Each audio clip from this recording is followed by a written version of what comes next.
We're counting down 18 dishes that once filled every black church potluck table, from molded salads and homemade cakes to slow-simmered pots that warmed whole basements. Each carries a story of fellowship, family tradition, and why the Sunday spread quietly changed after the 1980s. Some adapted, some nearly vanished, and the one at number 1 may surprise you. We begin with a dessert built on butter, sugar, eggs, and flour. Number 16, the old-fashioned pound cake. This dense, golden dessert was built on a simple, equal ratio formula of butter, sugar, eggs, and flour. Sliced thick, it sat alongside the coffee urn, a perfect companion for post-service fellowship. As health guidelines in the late 1980s turned people away from heavy, butter-rich sweets, the classic recipe began to fade from church tables. Yet, it did not vanish entirely. In Baltimore churches, cooks adapted, serving whole wheat versions at Easter breakfasts. Because it evolved rather than disappeared, this beloved cake remains a durable, if lighter, survivor of the era. Number 15, deviled eggs. These hard-boiled egg halves, filled with a creamy whipped mixture of yolk, mayonnaise, mustard, and a light dusting of paprika, were a staple of the church social. Arranged beautifully on specialized platters, they required no carving or serving staff, making them an easy grab-and-go option for busy fellowship halls. While other classic dishes like gelatin molds faded quickly after the 1980s, deviled eggs proved far more resilient. Especially in North Carolina churches, families still carry on this traditional recipe for spring gatherings, making them a durable survivor of a changing culinary landscape. Number 14, fried chicken bites. These seasoned, bite-sized pieces of breast or thigh meat were fried until crisp, then stacked high on trays with dipping sauce, making them an instant favorite for children in the fellowship hall.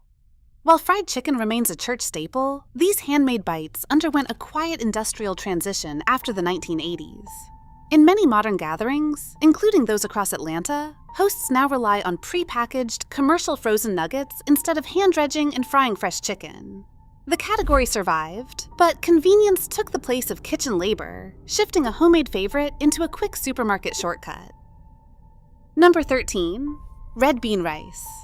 This hearty, one-pot dish of kidney beans, long-grain rice, onions, and bacon cooked together in savory bean liquid was a staple easily carried straight to the fellowship hall. It was beloved for its ability to cheaply feed a crowd, but as nutrition guidelines shifted in the late 1980s, the heavy lard and bacon fat seasoning fell out of favor. Rather than vanishing entirely, the dish evolved. In St. Louis churches, cooks preserved the tradition by adapting the recipe with brown rice and leaner meats for Thanksgiving, representing a survival through modification rather than outright loss. Number 12, sweet potato pudding. This comforting baked dessert blended mashed sweet potatoes with eggs, rich cream, sugar, and warm cinnamon, baked into golden pans and sliced into neat squares to be eaten warm or cold. In the decades after the 1980s, the regular presence of this dense dessert on Sunday tables slowed as lighter options gained ground. However, the dish found a lasting sanctuary through holiday adaptation. In Montgomery churches, families still serve a festive version made with coconut milk for Christmas dinner, keeping this seasonal favorite alive on the winter table. Number 11, corn pudding. This comforting side blended sweet corn, eggs, and milk into a smooth golden bake that could be seasoned sweet or savory and scooped warm straight from the pan. For decades, it was a staple of big pan casserole service. However, as families migrated to the suburbs in the late 1980s, newer church layouts lacked the expansive basement tables needed for massive tray service.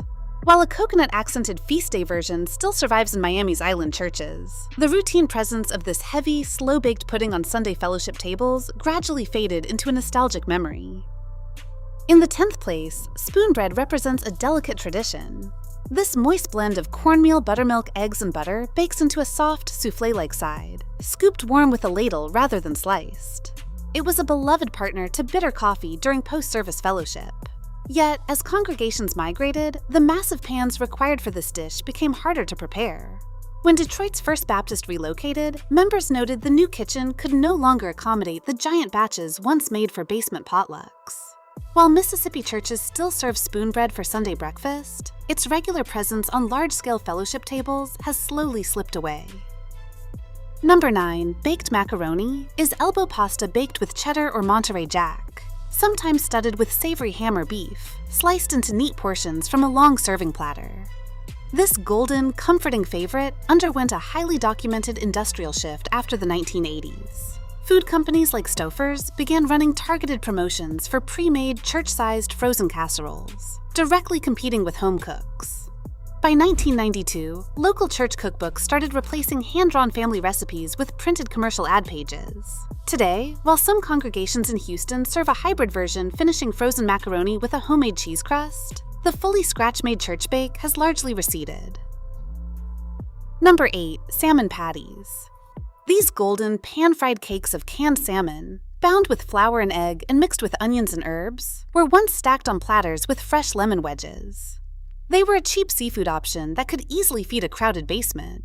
James Wilson remembered when canned salmon was the affordable foundation of family cooking, before the market shifted toward pricier fresh fillets in the late 1980s. As that economic advantage slipped away, the dish became a rarity.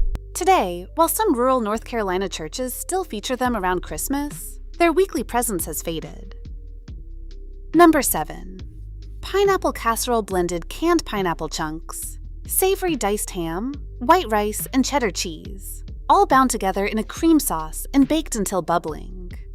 This sweet and salty whole pan favorite was sliced into neat squares for busy buffet tables. Its downfall came from direct criticism. In 1991, a parish editorial singled out the canned version, claiming it was unfit for a church community that valued dignity and nutrition. While some congregations in Memphis kept the recipe alive by upgrading to fresh fruit, the classic canned bake fell victim to respectability politics, gradually slipping from the fellowship hall.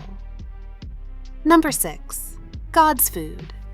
This rich, communal stew blended pork, collard greens, kidney beans, sausage, and savory tomato sauce, slow-simmered for hours and served straight from a massive heavy kettle. The name itself carried deep reverence for inherited cooking and family lineage. However, as congregations migrated to suburban locations in the late 1980s, kitchens grew smaller, and the massive basement pot format became impractical. While some Oklahoma churches still prepare a fresh vegetable version for Thanksgiving fellowship, the traditional, slow-simmered kettle of God's food has largely been replaced by convenient catering trays and quick, modern alternatives. Number 5. Checkerboard Pie. This eye-catching dessert featured a patterned crust of alternating light and dark dough woven over a rich fruit jam or custard filling. Sliced carefully at the dessert table, it served as a stunning centerpiece alongside hot coffee. But the intricate, labor-intensive weaving required to create the checkerboard pattern eventually pushed it off the routine fellowship rotation. As busy schedules and convenience foods took over after the 1980s, this elaborate bake became too demanding for casual Sunday meals. While families in Los Angeles still bake it for holidays, its presence has shifted from a potluck staple to a rare, festive display piece. In the 4th place, chicken pasta salad offered an easy, budget-friendly option for the fellowship hall. This cold dish blended canned chicken and short pasta with a creamy dressing, built for quick scooping into paper plates. It reigned as a buffet staple, but as health trends in the late 1980s favored lighter greens, these dense, chilled pasta bowls began to fade from regular rotation. While mixed community households in Brooklyn kept the recipe alive through blended culinary traditions, this heavy potluck favorite gradually surrendered its everyday dominance on church basement tables. Number 3. The 7-layer salad. This colorful dish stacked crisp lettuce, canned beans, sweet corn, crumbled bacon, sharp cheddar, and hard-boiled eggs inside a wide glass bowl, sealing the layers beneath a thick blanket of sweet Thousand Island dressing. The transparent presentation made the vibrant stripes a centerpiece on the buffet table. However, health reforms in the late 1980s directly targeted this showstopper. A 1988 National Baptist Convention advisory urged congregations to limit high-sugar dressings. And while some Washington, D.C. churches adapted with lighter, low-fat alternatives, the original rich layers slowly faded from Sunday fellowship. In 2nd place, tomato aspic was once a proud buffet centerpiece. This translucent red mold of concentrated tomato juice, gelatin, herbs, and vinegar was sliced cold onto serving platters. While its vibrant color caught every eye, the soft, savory texture became highly dated after the 1980s, as tastes shifted toward fresh produce. Today, this dish faces a very narrow survival. In Nashville churches, tomato aspic has largely migrated from the open fellowship table into private gatherings of older members, marking a quiet retreat for a recipe that once defined Sunday afternoon hospitality. And finally, in first place, the gelatin salad reigned over the church buffet. This chilled, molded dish mixed colorful gelatin with canned fruit or vegetables, topped with a sweet cream dressing and sliced into soft, springy cubes. In Atlanta, cook Mary Johnson remembered these molds as star desserts requiring 2 days of careful preparation. But taste shifted toward fresher ingredients. One survey found 70% of young adults dismissed gelatin desserts as old-fashioned. Today, older Atlanta churches serve them only occasionally for Easter fellowship, leaving this classic mold as a nostalgic symbol of a bygone era. Across all 18 dishes, one truth emerges. Love was measured in labor. Their decline isn't just a change in taste, but the quiet fading of a handwritten cultural archive. While menus evolve, the spirit of Sunday fellowship remains. Which dish do you miss most? Let us know below.